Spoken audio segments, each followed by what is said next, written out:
반갑습니다. 기도로 말씀 전하도록 하겠습니다. 하나님 아버지 감사합니다.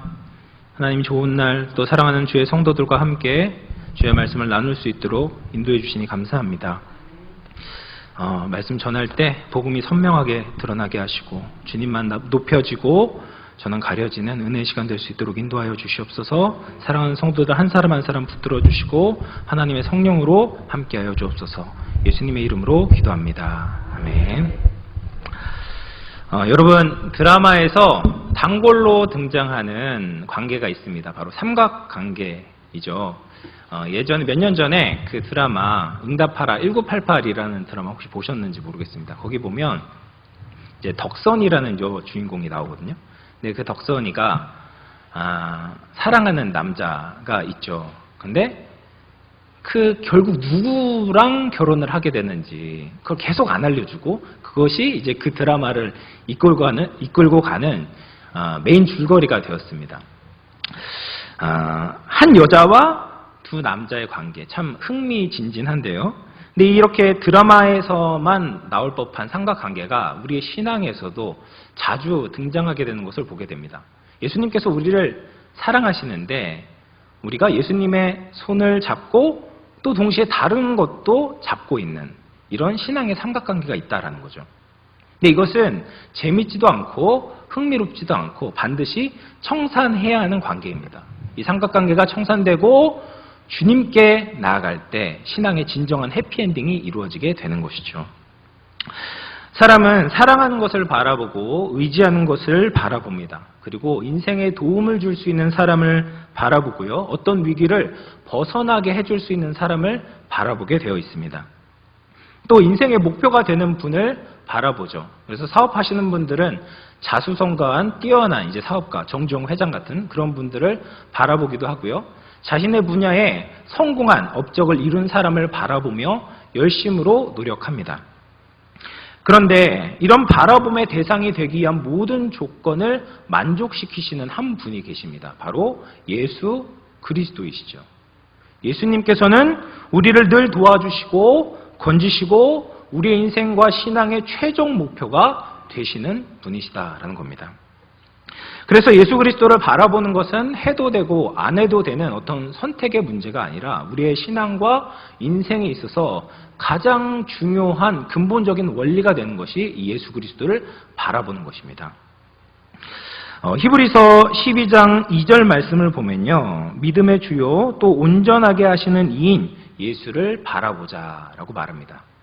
그런데 이 믿음의 주라는 말 있잖아요. 근데 믿음의 주가 원어로 보면 믿음을 시작하게 하는 분, 믿음의 창시자라는 의미가 있고요. 그리고 온전케 하시는 이라는 말은 믿음을 완성시키는 분, 믿음을 마치는 사람이라는 의미가 있습니다. 이것을 쉽게 이야기하자면 예수님은 우리의 믿음의 시작이시면서 완성이 되신다라는 의미입니다. 그래서 예수님을 바라보지 않고서는 믿음이 시작되지도 않고 성장하지도 않고 완성하지도 않는 거죠. 그러면 우리가 예수 그리스도를 바라봄으로 우리의 신앙이 어떻게 시작되고 성숙하고 완성되어 가는지 말씀을 통해서 같이 살펴보도록 하겠습니다. 우리는 이 땅에 오신 예수 그리스도를 바라보면서 믿음이 시작하게 되었습니다. 성경에서 본다는 것은 눈으로 어떤 사물이나 사람을 보는 것만을 의미하지 않습니다. 더 깊은 의미가 있는데요. 사도 바울이 회심하기 전에 사도 바울은 예수님을 본 적이 없었죠. 바울은 유대교에 대한 열심이 있었고 유대교에서 말하는 하나님에 대한 열심이 있던 사람이었습니다. 그러나 예수님은 몰랐습니다. 기독교를 한낱 유대 종파의 이단이라고 여기면서 교회를 핍박하는 것을 자신의 사명으로 여겼던 사람이었습니다. 그런 그가 다메섹으로 가던 도중에 빛으로 환하게 나타나신 예수님을 만나게 되었습니다. 그리고 주님의 음성을 듣고 어떻게 됩니까? 사울이 눈을 떴지만 볼 수가 없게 되었죠. 이것은 교회를 박해했던 사울의 영적 상태를 드러내는 것이죠. 눈을 떴지만 아무것도 볼 수 없는 상태, 다시 말해서 영적인 눈이 멀어져 있었습니다. 그런 그에게 예수님께서 나타나셔서 음성을 들려주셨고 바울은 예수님이 하나님이심을 깨닫게 됩니다.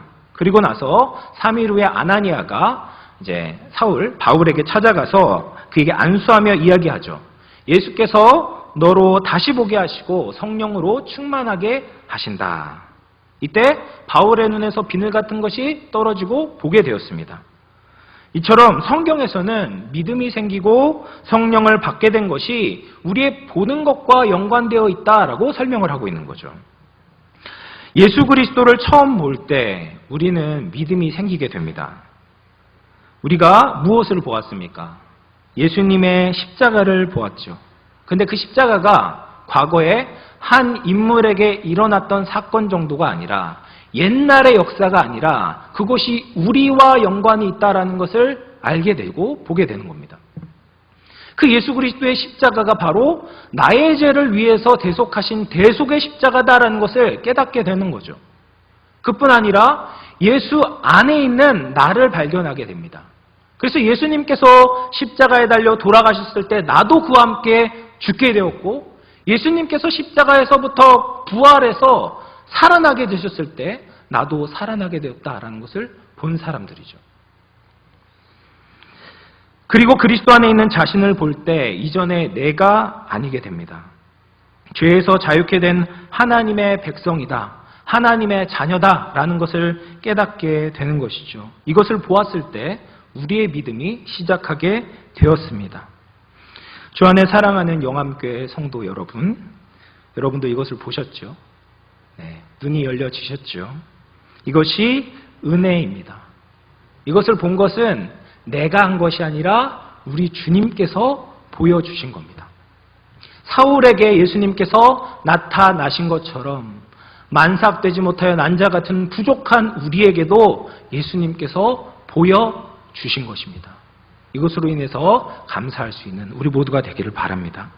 근데 이렇게 눈이 떠지고 믿음이 시작된 이후에 우리가 해야 할 도리가 다 끝난 것이 아닙니다.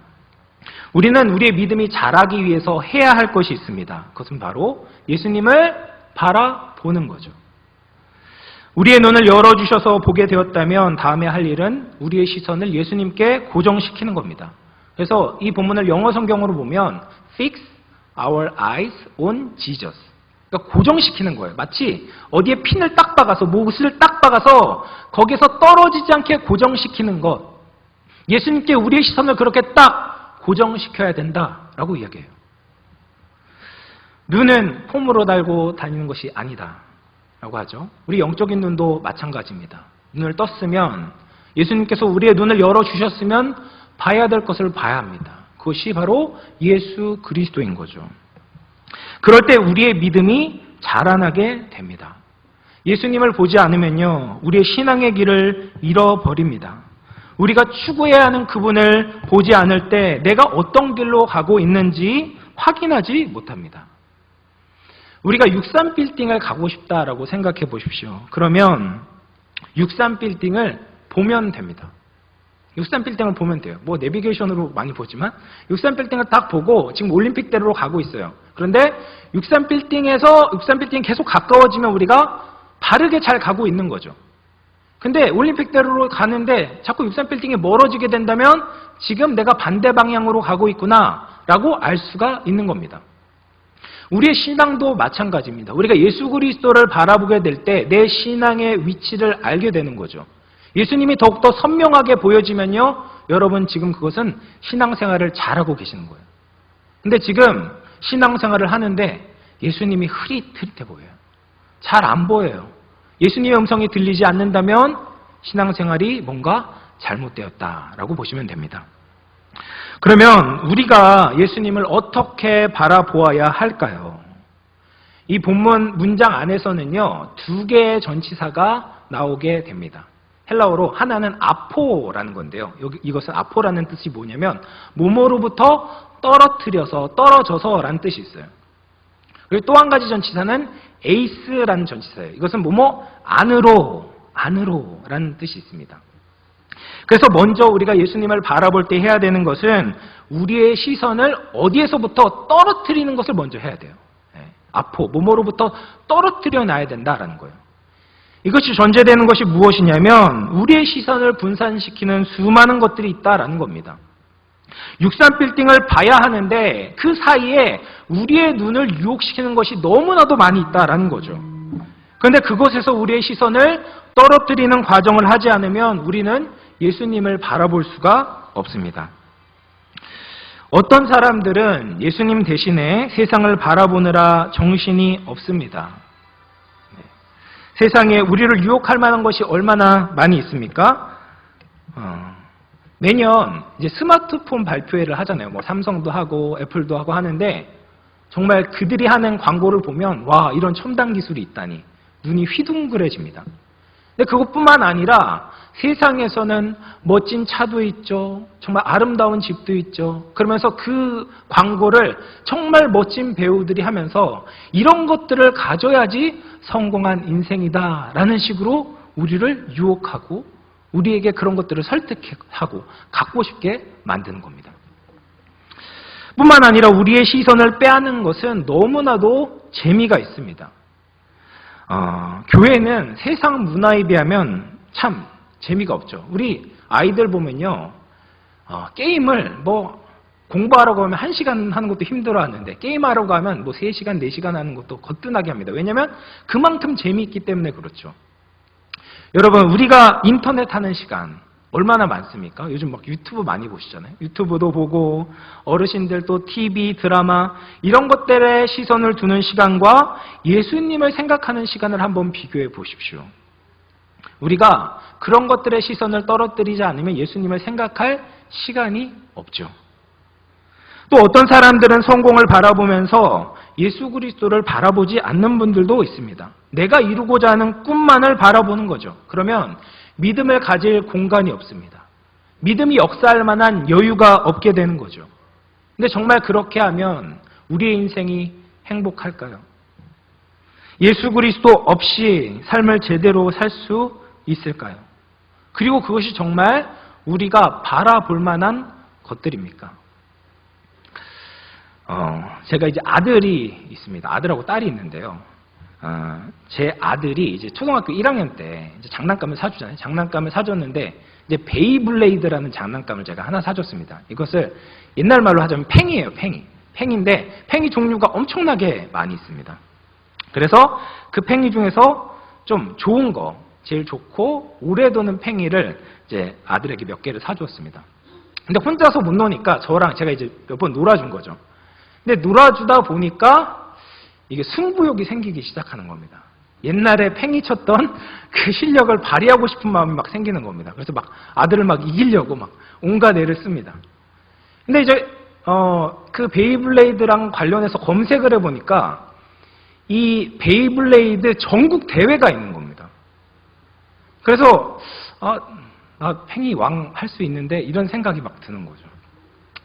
근데 다행히도 그 이제 팽이 대회가 주일에 열려서 한 번도 참석하지는 않았습니다.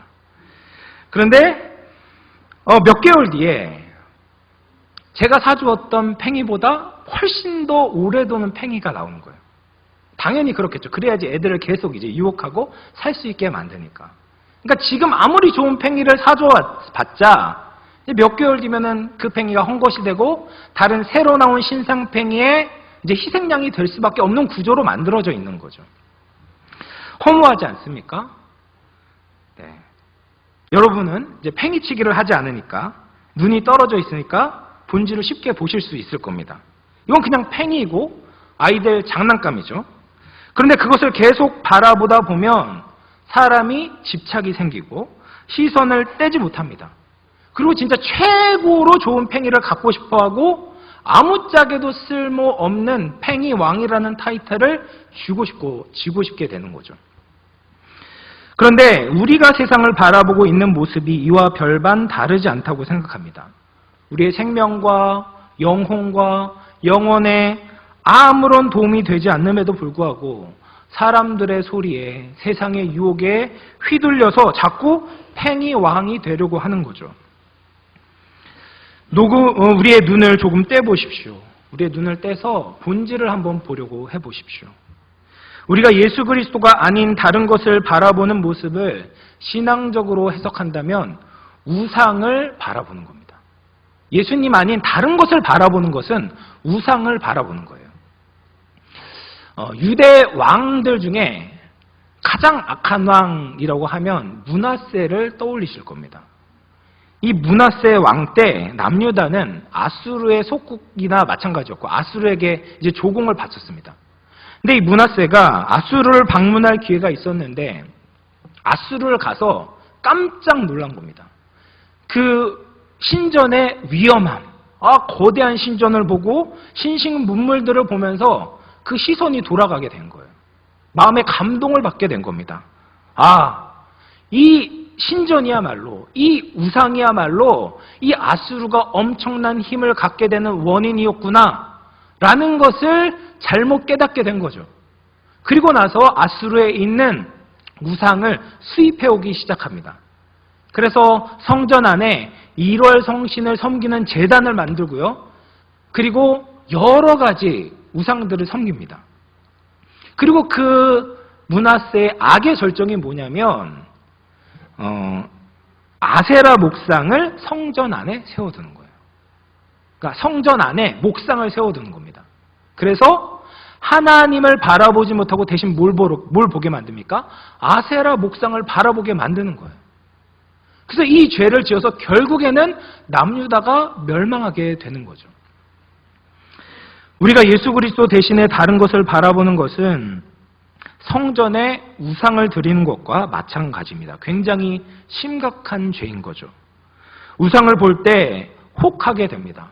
정말 음란하고요, 격렬하고 화려합니다. 그것을 섬기는 사람에게 힘을 주고 부와 명예를 주는 것처럼 보입니다. 그래서 므낫세가 성전 안으로 수입하게 된 거죠. 우리가 세상을 바라보는 이유도 이와 같습니다. 세상의 것이 우리의 눈을 자극하고 대단한 것처럼 보입니다. 근데 성경은 그 우상의 본질이 아무 힘도 없는 쓰레기다라고 이야기합니다. 시편 115편 4절에서부터 8절 말씀을 보면요, 이렇게 말합니다. 그들의 우상들은 은과 금이요 사람이 손으로 만든 것이라. 입이 있어도 말하지 못하며 눈이 있어도 보지 못하며 귀가 있어도 듣지 못하며 코가 있어도 냄새마지 못하며 손이 있어도 만지지 못하며 발이 있어도 걷지 못하며 목구멍이 있어도 작은 소리조차 내지 못하느니라. 우상들을 만드는 자들과 그것들을 의지하는 자들이 다 그와 같으리로다. 우상이 아무 힘이 없다라고 이야기하는 거죠. 눈, 코, 입, 손, 발이 있는데 그것은 아무 기능을 할 수 없다. 아무 힘이 없다. 능력이 없다. 그거 바라봤자 소용이 없다라고 이야기해요. 근데 더불어서 마지막 8절 말씀에 뭐라고 이야기하냐면 우상을 만드는 자들과 그것을 의지하는 자들이 다 그와 같으리로다. 우상처럼 똑같이 된다라고 말하는 거예요.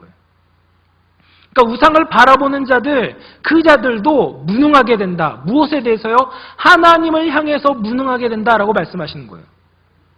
보아도 보지 못하고 들어도 듣지 못하고 말하지 못하고 하나님의 뜻을 제대로 분별해내지 못하는 그런 하나님에 대해서 무능한 상태가 되어져 버린다라고 말씀하고 있습니다. 그렇기 때문에 우리는 우상을 바라보지 말아야 되는 거죠. 사랑하는 성도 여러분, 예수님 외에 어떤 것도 우리가 사랑하고 도움을 구하고 따라가야 할 대상은 없습니다. 우리가 돈을 벌어도 그 시선은 주님을 향해야 되고요. 우리가 공부를 해도 그 시선은 주님을 향해야 합니다. 마음이 온통 빼앗긴 채로 그냥 두면 주님을 바라보는 것은 불가능합니다. 그 어떤 것도 우리 주님의 자리를 대신하지 않도록 주의하십시오. 시선을 떨어뜨려서 우리의 시선이 하나님께로, 주님께로 회복되어지는 은혜가 있기를 축원합니다. 두 번째 전치사가 뭐냐면 안으로, 에이스, 안으로라는 전치사예요. 예수님 안으로 바라보라. 예수님 안으로 우리의 시선을 고정하라라고 말을 하는 겁니다. 이것을 풀어보자면 예수님의 마음에 우리의 시선을 두라라는 겁니다. 예수님의 마음을 알려고 하지 않으면 신앙이 자라지 않습니다.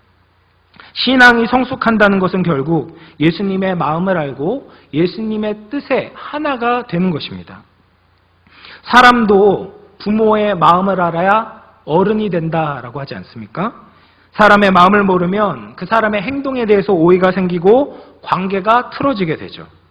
인간관계 중에서 제일 답답한 것이 바로 이것이죠. 누구는 사랑하는데 그 사랑받는 대상이 그것을 모르는 거예요.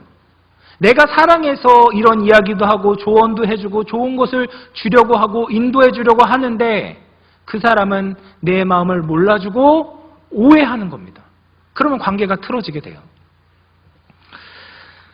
저는 어려서부터 저희 할머니와 함께 자랐습니다. 저희 할머니는 굉장히 똑부러지시는 분이셨어요. 사리가 밝으셨고 무엇보다도 절약정신이 굉장히 투철하셔서 뭐든지 아끼시는 분이었습니다. 옛날 어린이들이 거의 대부분 그러시지만 우리 할머니도 그러셨어요. 근데 제가 이제 마포에서 쭉 살았거든요. 마포에서 태어나서 마포에서 자랐는데 그 마포에 유명한 것이 뭐냐면 족발이 유명합니다. 드셔보셨는지 모르겠습니다. 근데 할머님께서 외식하자라고 하면 무조건 가는 곳이 족발집이었습니다. 갔던 이유는 단 하나였죠. 가성비가 좋기 때문에. 네. 뭐 피부에 좋으라고 콜라겐 먹으려고 하신 것이 아니라 가성비가 좋아서 양도 많이 주고, 지금은 좀 달라졌는지 모르겠지만 그때 양도 많이 주고 무엇보다도 보너스로 순댓국을 공짜로 계속 주셨습니다. 네. 그러니까 할머님이 먹고 나서 올 때도 순댓국 싸와가지고 막 이렇게 또 같이 먹고 이러셨어요. 그런데 제가 이제 첫 사역지를 가게 되었을 때였습니다. 그때 어떻게 하면 이제 영혼을 주님께로 인도할 수 있을까? 막 이런 거룩한 열정과 비전을 가지고 막 불타오르고 있을 때 할머니께서 저에게 질문을 하나 던지셨어요. 야, 너 월급이 얼마나 되냐? 라고 물어보시는 거예요. 근데 그 질문을 듣는데 제가 너무나도 막 화가 나는 거예요. 왜냐면 제가 가지고 있었던 이 거룩한 열정, 비전, 막 하나님의 나라 이걸 막 불타오르고 있는데 뭐 월급? 막 이러면서 너무 세속적인 질문이다. 할머니 어떻게 그럴 수 있냐. 막 서운한 마음이 들고 할머니는 역시 구두쇠야. 막 이런 생각이 드는 겁니다. 그런데 2012년 6월에 저희 할머니가 돌아가셨어요. 제가 그때 이제 목사 안수를 받았고 유학을 준비하고 있었던, 그리고 제가 이제 뭐 토플 점수가 이미 나왔지만 마지막으로 이제 토플을 마지막으로 한 번 더 보자라고 준비하고 있었던 그 주에 할머님께서 이제 소천을 하시게 되었습니다. 그래서 이제 장례식장에서 할머님을 생각하는데 그 질문이 막 떠오르는 거예요. 근데 그 질문의 의미가 그때서야 깨닫게 되는 거예요. 내 월급을 물어본 것이 그 할머니가 돈이 필요해서가 아니라 손자를 사랑하는 마음이었구나. 손자 어떻게 지낼까 걱정되는 마음에서 그것을 물어보셨구나라는 것을 깨닫게 되고, 불효자는 울었죠. 할머님 죄송합니다. 할머니의 마음을 몰라드려가지고 너무 죄송합니다 하면서 눈물을 흘렸던 그런 기억이 있습니다. 여러분, 사람의 마음을 모르면 사람과의 관계가 멀어지는 것처럼 예수님의 마음을 모르면 신앙생활을 해도 재미가 없습니다. 부담스럽기만 합니다. 모든 말씀이요, 내 자유를 빼앗는 것 같고 나를 억압하는 것 같고 억누르는 것처럼 느껴져요. 십자가를 봐도 나한테 희생을 요구하는 것처럼 생각이 되는 거예요. 왜 그렇습니까? 예수님의 마음을 바라보지 않기 때문에 그렇죠. 예수님께서 우리를 사랑하시는 그 사랑이 느껴지지 않아서 그런 겁니다. 그러니 신앙생활을 해도 모든 것이 부담이고 불평이 생기고 말씀이 낯설게 느껴지고 해석이 안 되는 거예요. 예수님의 제자들도 마찬가지였습니다.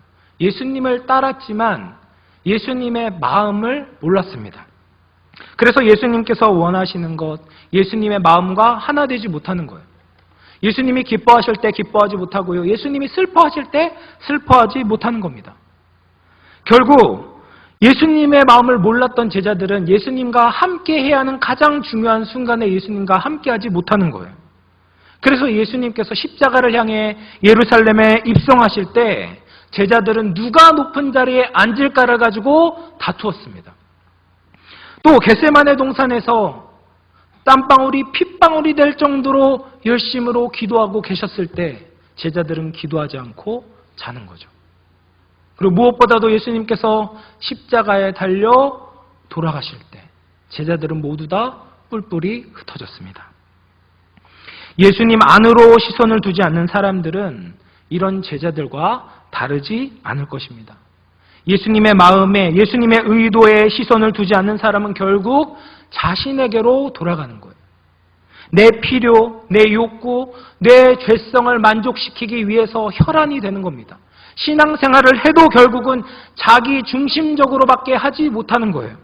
이런 사람은 절대로 그 믿음이 자랄 수가 없습니다. 세상에게서, 나에게서 시선을 거두고 예수님 그 마음 안으로 시선을 두게 될 때 우리의 믿음이 자라게 되는 거죠. 그러면 성령께서 예수님의 깊은 곳을 바라볼 수 있도록 도와주십니다. 고린도전서 2장 10절 말씀인데요. 성령은 모든 것, 곧 하나님의 깊은 것까지도 통달하시느니라. 그렇게 우리의 신앙생활을 하면서 예수님의 마음에 우리의 시선을 두지 않으면요, 오해만 하다가 시간을 흘려보냅니다. 자기에게서부터 벗어나서 예수 그리스도를 닮아가는 일에 실패하고 신앙의 성숙을 이루어낼 수가 없습니다. 예수님의 마음에 우리의 시선을 고정할 때 하나님의 사랑을 깨닫게 됩니다. 그러면 내가 사라지고 주님이 남으시는 거죠. 내가 죽어지고 우리 예수님이 사시는 겁니다. 내가 자랑했던 것, 내가 상처받았던 것, 내가 잘했던 것, 잘못했던 것이 다 무의미하게 됩니다. 모든 것이 다 주님의 은혜이고 주님의 사랑임을 느끼고 그 앞에서 한없이 감사하게 되는 거죠. 이것이 진짜 믿음의 성숙입니다. 믿음의 성숙을 위해서 우리가 예수님의 마음에 시선을 두었다면 믿음의 완성을 이루기 위해서도 끝까지 예수님을 바라보아야 합니다. 12장 1절 말씀을 보면 우리의 삶을 경주에 비교하는데요. 이 경주를 끝까지 완주해내는 것이 결코 쉬운 일이 아닙니다. 완주하려면 인내해야 하는데 그 인내할 수 있는 힘은 결국 예수님을 바라보는 데 있는 거죠. 내가 주님을 바라보고 나아갈 때 예수님께서 우리에게 이 경주를 끝까지 할 수 있는 힘을 주시는 겁니다. 우리에게 종종 이런 의문이 들게 됩니다. 내가 이렇게 신앙생활을 열심히 하는 것이 의미가 있는 일일까? 이 삶의 끝에 무엇이 있을까? 그냥 고생만 하다가 힘들게 죽는 것은 아닐까? 주님을 바라보고 따르는 것이 진짜 의미 있는 일일까? 이런 의문이 들 때 말씀은 우리를 예수님께로 인도합니다. 어떤 예수님이요? 하나님 보호자 우편에 앉아 계신 예수님을 바라보게 하는 거죠. 십자가에 달려 돌아가신 그 예수님께서 거기에서 끝난 것이 아니라 부활 승천하셔서 하나님 보호자 우편에 앉아 계신 그 주님을 바라보게 합니다. 그리고 우리가 지금 당하고 있는 이 어려움과 고난이 끝이 아니라 우리도 예수님과 같이 하나님 보호자 우편에 계신 그 예수님과 같이 영광과 기쁨을 영원토록 누리게 될 것이다 라는 그 믿음이 있을 때 우리의 신앙의 경주를 놓지 않고 끝까지 달려갈 수 있는 힘이 생기게 되는 거죠. 이처럼 예수님을 바라보는 것은 믿음의 시작이고 성장의 열쇠고 완성에 이르는 힘이 됩니다. 마지막으로 우리가 예수님을 바라볼 때 예수님의 마음이 어떠실까요? 너무 기뻐하시겠죠. 네. 아까는 아들 얘기를 했는데 마지막으로 딸 얘기를 하면 딸이 있어요. 딸이 있는데 저희 이제 교회에서 만나게 될 때 꼭 이렇게 해요. 아빠 하면서 막 손을 흔드는 거예요. 저 멀리 있는데 아빠. 그래서 나를 봅니다. 제 기분이 너무 좋죠. 옆에 계신 권사님이 한 번은 그렇게 말씀하셨어요. 아이고 좋을 때다. 그렇게 말씀하셨어요. 네, 저는 그 아빠라고 하면서 나를 바라보는 그 딸을 보면 모든 것을 다 해주고 싶어요. 근데 모든 것을 걸고 이 딸을 행복하게 해주고 싶은 거죠. 우리 하나님 아버지의 마음이 바로 이런 마음이에요. 아니 이것보다도 더 절실한 마음이죠. 시편 147편 11절에 이렇게 말씀하세요. 여호와는 자기를 경외하는 자들과 그의 인자심을 바라는 자들을 기뻐하시는도다. 하나님을 경외하는 자, 하나님의 인자심을 바라보는 자, 아버지 주님을 바라보는 자를 기뻐하신다라고 말씀하세요. 그래서 우리도 예수님을 바라보아야 합니다. 아무리 신앙생활 오래 했어도 우린 끝까지 주님을 바라보아야 해요. 주님을 바라보는 것이 하나님을 기쁘시게 하는 거고 예수님을 흡족하게 하는 겁니다. 주 안에 사랑하는 영암교회 성도 여러분, 말씀을 마무리할 텐데요. 신앙의 삼각관계를 정리합시다. 그리고 이제 예수님과 시선을 마주합시다. 예수님을 보는 영적인 눈이 떠졌는데 여전히 다른 것을 보는 어리석은 일을 범하지 맙시다. 예수님 안으로 우리의 시선을 고정하고 하나님 보좌 우편에 앉아 계신 예수님을 바라봅시다. 우리 생이 다하는 그날까지 예수님을 바라보며 믿음을 지켜나며 기쁘게 신앙생활할 수 있는 저와 여러분 될 수 있기를 주님의 이름으로 축원을 드립니다.